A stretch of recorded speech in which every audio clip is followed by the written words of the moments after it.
això té una explicació molt senzilla. És molt fàcil d'explicar. Sí, i tant. Robert, explica-li.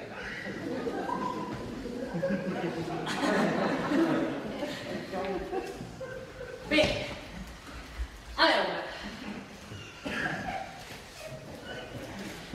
Mireu, jo no tenia ni idea que havíeu contractat una cuinera per passar aquesta setmana. Total, que quan ha aparegut la Susana, jo m'he pensat que era un amant del Bernat que venia a passar uns dies aquí amb la tranquil·litat que tu no hi eres perquè te n'havies anat a Lleida amb la teva mare, però com que jo sabia que tu no te n'havies anat, he convençut la Susana de fer-se passar per la meva amant, de manera que tu no sospitessis res amb Bernat. Per altra banda, la Susana s'ha pensat que li demanava això perquè es pensava que entre tu i jo hi havia alguna cosa, i que li demanava perquè en Bernat no sospités res amb nosaltres dos, I llavors ja estava tot a punt. Però llavors ha aparegut la Susi, que sí que és la meva promesa de veritat, però com que jo ja t'havia presentat la Susana com la meva amant, la Susi s'havia de fer passar per la cuinera per tal que ningú no sospités res de sospitós.